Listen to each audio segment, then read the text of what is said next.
Hello and Minglaba, welcome to Myanmar Today. I'm Arker Kyaw with the latest news and reports from around Myanmar. DJ Arker and Yenan covered a story on Myanmar defense at ICJ with potential positive result. After that, we'll be looking at business leaders' view on potential GSP withdrawal and its impact on Myanmar economy.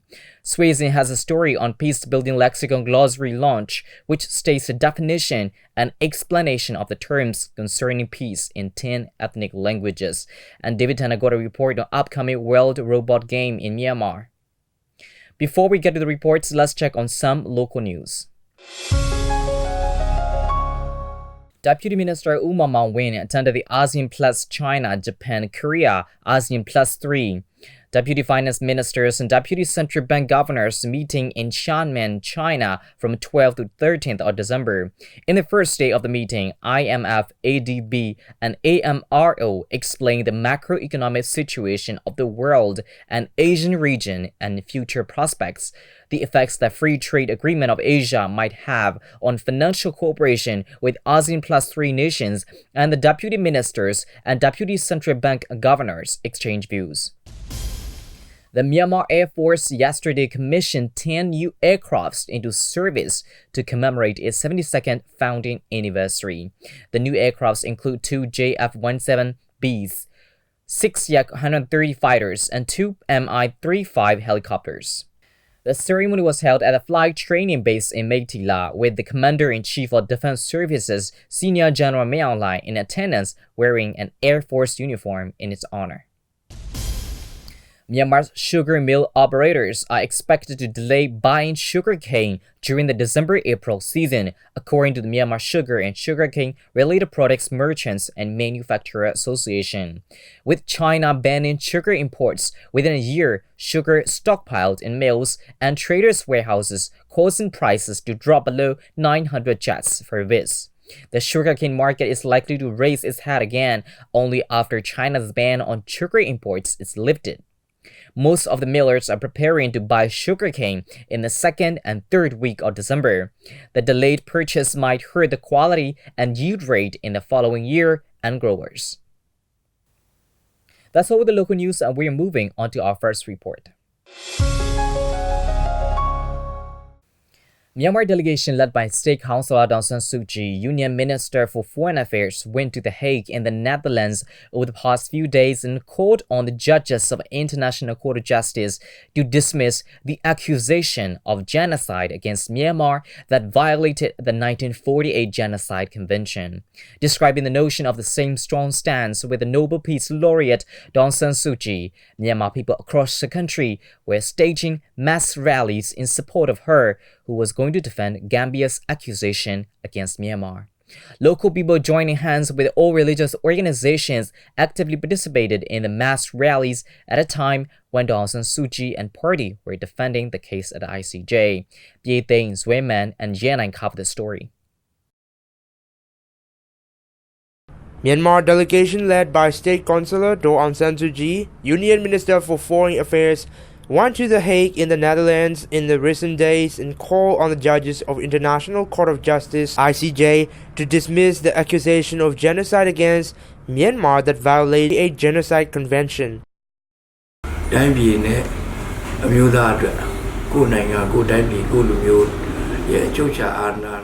Daw San Suu Kyi went to The Hague in Netherlands to defend the interests of the state and the people, nationality, and sovereignty, as well as national prestige. Myanmar people from home and abroad, including those who are pro-democracy and truth-loving ones across the world, are giving full support for a solid argument given by Daw San Suu Kyi at the International Court of Justice in The Hague in Netherlands. Internally, this unity has been rooted for several years inside the country. Such support for Daw San Suu Kyi's measures to defend her state and her people can bring us a sudden unity, but I don't think it is a sudden at all. Anyhow, there's only one reason, that is, our leader went and faced the case. It's a noble act, it's meant for the interest of the state and the people, and it is somewhat satisfactory. I think the people will come to know they must be united. Injustice remains behind us. The danger of encroachment on Myanmar's sovereignty is also behind us. This censorship will down on the people.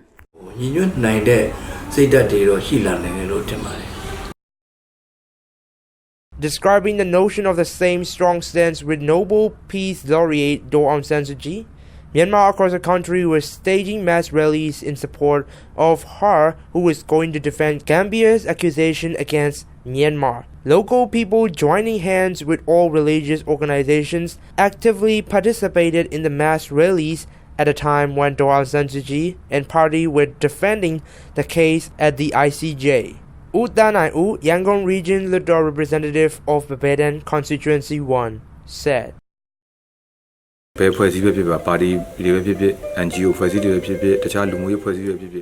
Any organization, any political party, any NGO and any CSO now should join hands in the effort to bring the country on the right path, creating unity out of diversity of opinion. If we are individually different in opinions, democracy we long for will remain distant longer at a time when we are walking on the path of democracy. Our president said now is our democracy is still young. We will have to try much harder for ensuring that democracy will exist younger. If our citizens are well aware of current actual situations, now is not the time we are diverse, but the time we are united.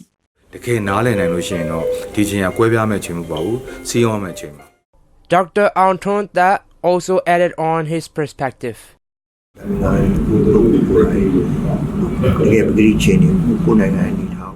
It is a very rare opportunity of State Councillor Daw Aung San Suu Kyi being able to present the actual situations and strong attitude of the country to the world. We have never achieved such opportunity. Daw Aung San Suu Kyi's expression is very different. She can outspokenly present the real situations to the world in a courageous manner. Her argument is a great advantage of our country. It has nothing to do with the decision of the ICJ regarding the situation of Myanmar in the world. The incident occurred in 2017, caused one-sided criticism from the international community. The world lacks full understanding of the actual situation taking place in our country. Anyhow, concerning these matters, the State Councillor managed to clarify the actual situations of Myanmar to the world stage, and that is our advantage. It is a problem, but it is neither religious nor racial. It is required to know about this. The problem started with the eruption of racial tensions between communities after a long time. We will have to try to restore the status quo. We will have to take it for long.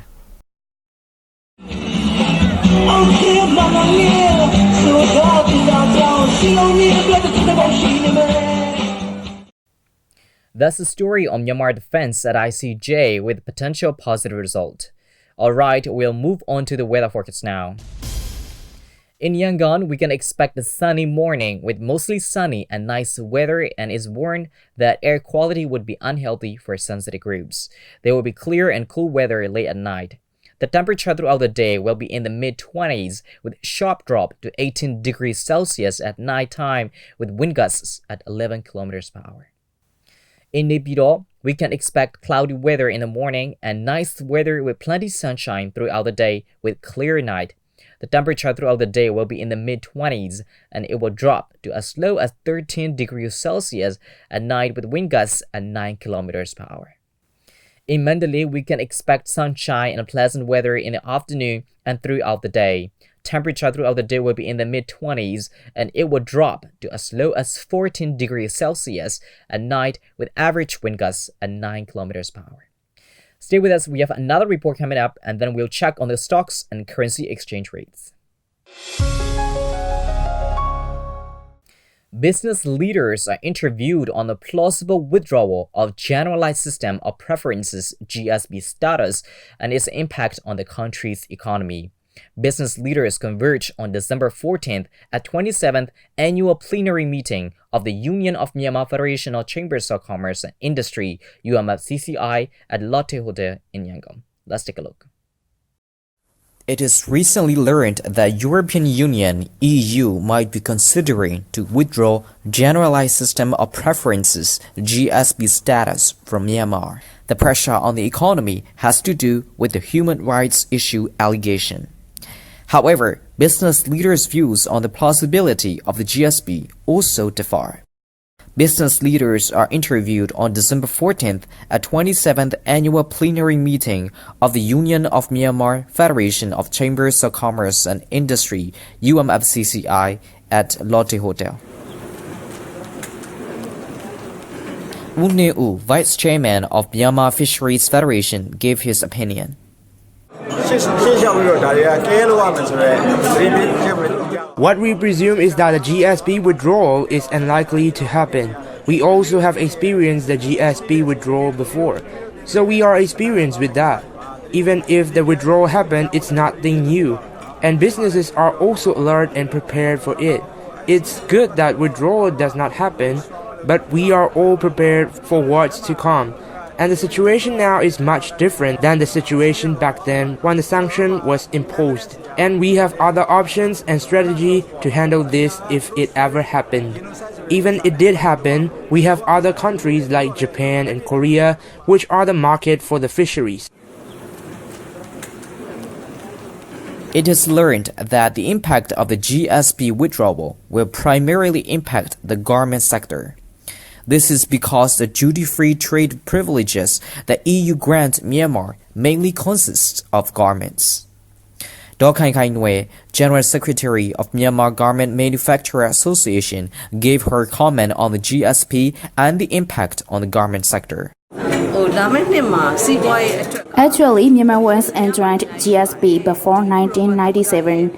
Later, it was withdrawn for a reason. Then GSP was granted to Myanmar again in 2013.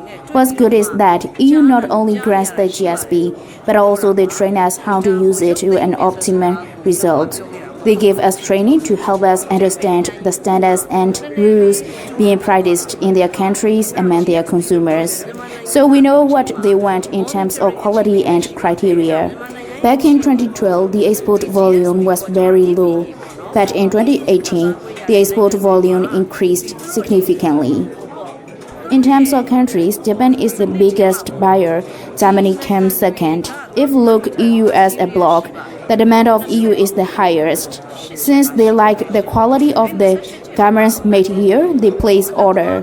As they purchase more, the garments factories here are better aware and cautious in quality control and compliance. The concern is that if the GSP is withdrawn, the cost in different phases of trade and production might be affected. If they can find sources in other countries which offer at cheaper price, they are likely to switch. As there are other countries who are also granted GSP, there will likely be cheaper options, and they might switch the outlet. That's one concern. Myanmar Rights Federation MRF Chairman Wu Yanmin said ICJ case is an international political matter and it does not have to do with economy.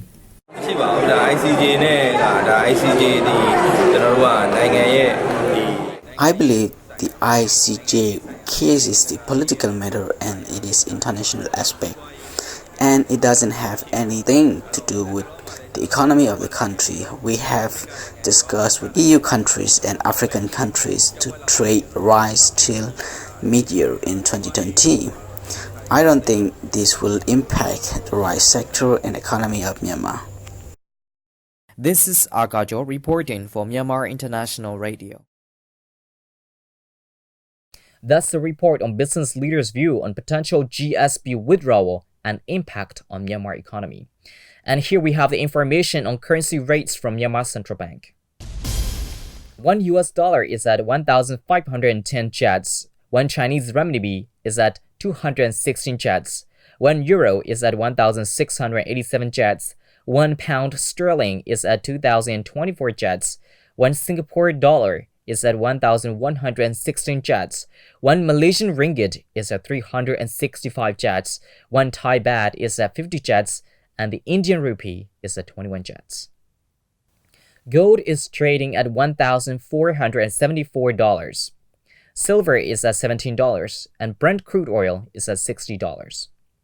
On the Yangon Stock Exchange, FMI is at 11,000, MTSH is at 3,850, MCB is at 8,200, FBB is at 23,000, TMH is at 2,950. You're with MI Radio's Myanmar Today. You can log on to our website at miradio.com.mm and catch other great programs live on the website. We're also running on FM 96.1 in Yangon, 96.5 in Mandalay, and 96.7 in Naypyidaw. Or simply download our app so you can listen to our radio programs on the go. Well, we have more reports for you. We're not going to keep you waiting, so let's get down to it. Search for Common Ground has launched the book called Peace Building Lexicon Glossary Launch, which states the definition and explanation of the terms concerning peace in 10 ethnic languages. The launching event took place on 14th December at Summit Parkview Hotel in Yangon. Tora Suisin has more. Search for Common Ground, SEARCH, an international dedicated peace-building organization with the aim of ending violent conflict, has launched the Peace-Building Lexicon Glossary in 10 ethnic languages. The launching event was held on 14 December at Summit Parkview Hotel, Yangon.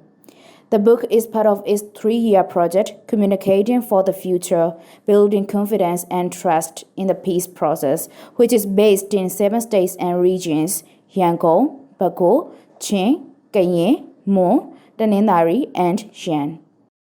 The book we launched is about peace-building lexicon glossary, which was developed with 2 purposes. The first one is that we have found out that there are some difficulties in translating and defining the related words in the peace process. So we came up with the idea to create the common understanding of key words and concepts commonly used in the sector. The book is developed based on the research we have been implementing in 7 states and regions of the country. The second purpose is that when the federal country is built, we need to consider the inclusion and equity of the ethnic people since there is diversity.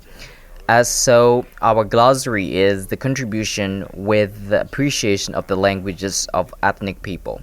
Total 110 words are stated and explained in 10 ethnic languages to give the shared understanding in the concepts and terminology used to discuss peace process. The languages and the words are selected according to the findings of the research carried out for the project.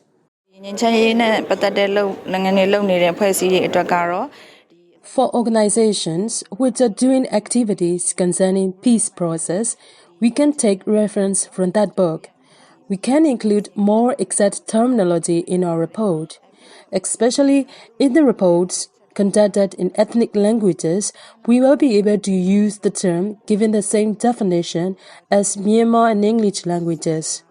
When we are targeting for the citizens to be able to understand the concept of national issue, the peace, we should be careful with the terms that are definitely sensitive. The understanding of the nationals is effective for the peace process. So I see this book as a useful one. Some ethnics in the rural areas do not understand Myanmar language, so it's better for them to obtain the exact and correct information in their mother languages. We are to contribute this book to our partner organizations working for peace process, NGOs, universities, media, and cultural organizations. We will distribute as many as we can to reach to the civil society, especially youths and women. This is just the first step, and we are trying to contribute soft copies as well. We are also celebrating the launch events in the respective states and regions. We welcome all the feedback from the public, with which we will make it better in the edited version with more words and languages.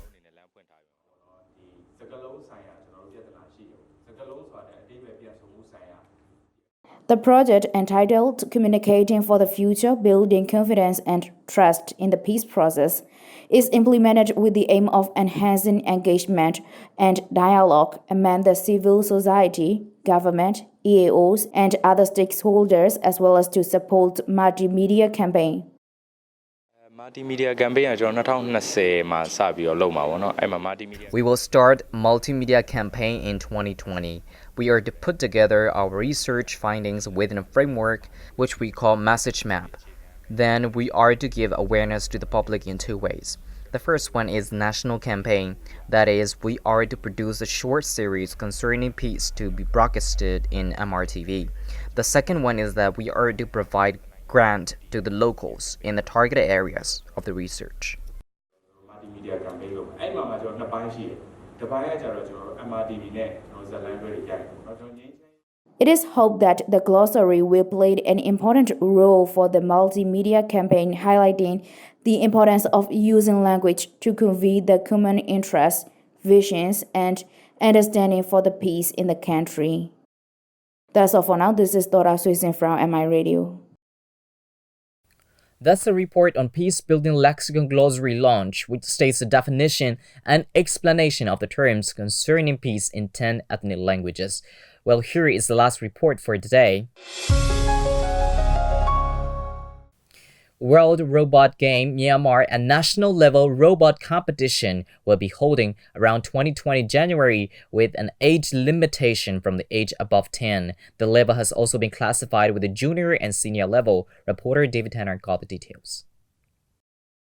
World Robot Game is a competition in which participants have to use robots which has been constructed by microcontrollers boards. It is an international robot games competition with 10 different genres of games including sumo, rugby, and line tracing, etc. The competition is classified as junior, senior, and master level.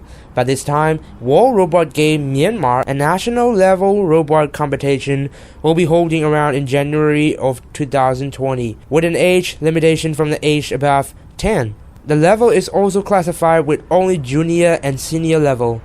With that said, Uzo Winton, who is the secretary of MCPA, has told MI Radio about the detail of the competition and its primary motive. In around 2019 August, our team participated in the World Robot Game International led by MCPA with about 8 team members. We didn't get any medals or prizes, but we received performance award. On other hand, what our team receives is that the growth of mindset in our head while competing with the wide range of youth from all around the globe. Thus, our goal is to bring back the mindset that we had and share it to our youth here in Myanmar and strive for more in robotic education. Uzo Winton also added on about how he was amazed by the family type game category that he saw in Thailand's International World Robot Game. I was really amazed by how they have included the family type robotics game in the competition, which set the bar of fun as a family in robotics really high. Furthermore, by doing these kinds of stuff, it makes the children way more confident in what they are doing as they get full support from their parents. We want these kinds of conception in Myanmar as well in my perspective. With a variety of game categories that will be included in the World Robot Game, the category will be demonstrated in a simple form by Kon Nai Pieton, who is one of the organizers of Clash of Robots team. In this national level World Robot Game Myanmar, I want to focus on the category which consists of rugby robot, on water, and line tracing. Rugby robot and on water are senior level competitions, while line tracing is the junior level one. Will the participants being trained before the initial competition? Kon Nai Pieton added on more about it. For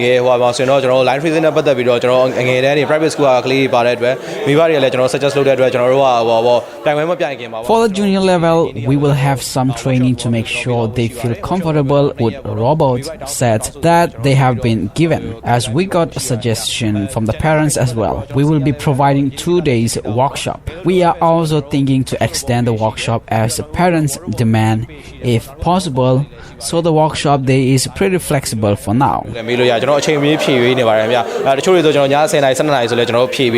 Kids love to manipulate things. Whatever makes your toddler grab any object and bang it against the table to see how it works is the same thing that inspires your 4th grader to write a coding program. Download it to the robot and watch how it makes the robot move. With that said, how can these kind of robot competition impact the youths in Myanmar? Let's find out. One of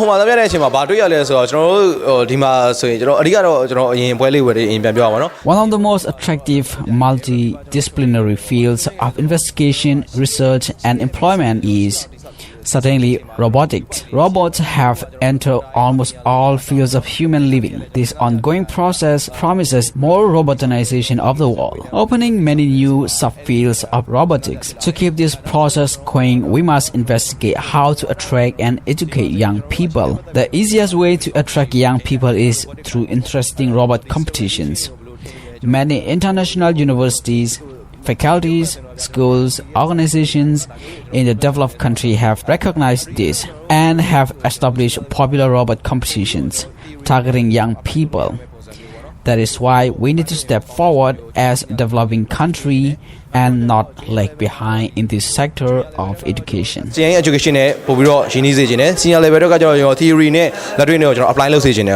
Reporter David Tanner reporting from Myanmar International Radio. That's all the reports we have for today. We're now going to look into some international news here on Myanmar Today. In international news, a third of the poorest countries in the world are dealing with high levels of obesity as well as undernourishment, which leaves people too thin, according to a report in the Lancet.